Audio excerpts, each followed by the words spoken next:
அன்பர்கள் அனைவருக்கும் வணக்கம். நாம் இந்த காணொளியில் மதுரை என்ற நகரின் பெயருக்கு பின்னால் இருக்கும் ஆன்மீக வரலாற்றை குறித்து காணலாம். மகாபாரத யுத்தத்தின் முடிவில் காந்தாரியின் சாபத்தினால் யாதவ குலம் 36 வருடங்களுக்கு பிறகு அழிந்தது. அதற்கு பிறகு கிருஷ்ணரும் பலராமரும் இந்த பூமியை விட்டு சென்றது நீங்கள் எல்லோரும் அறிந்த விஷயமே. யாதவ குலத்தின் கர்ப்பிணி பெண்கள் காந்தாரியின் சாபத்துக்கு பலியாகவில்லை. அவர்கள் உலகத்தின் பல்வேறு பக்கங்களுக்கு சென்று தங்களின் வாழ்வாதாரத்தை தேடினர். பெரும்பான்மையான யாதவ பெண்கள் குடிபெயர்ந்த இடத்தை தாங்கள் பெருவாழ்வு வாழ்ந்த ஊரின் ஞாபகமாகவும் மற்றும் கண்ணனின் நினைவாகவும் மதுரை என்ற புண்ணிய பெயரை அவ்விடத்திற்கு சூட்டினர். இதற்கு சான்றாக சங்க இலக்கிய நூல்களில் வடமதுரை தென்மதுரை என்று குறிப்பிடப்பட்டுள்ளது.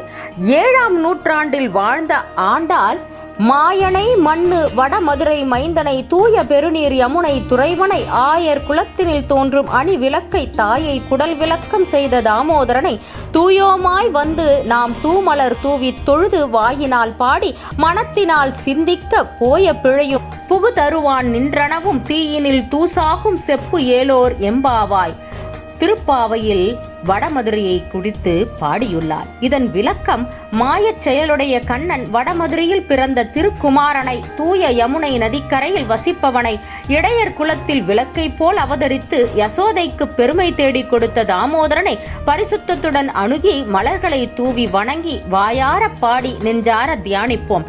முன்பு செய்த பாவங்களும் பின்வரும் பாவங்களும் அவன் அருளால் நெருப்பில் விழுந்த பஞ்சாக உருத்தெரியாமல் அழிந்து போகும். ஆகவே பகவான் நாமங்களை சொல்லி பாடி போற்றுவோம் என்பதாகும்.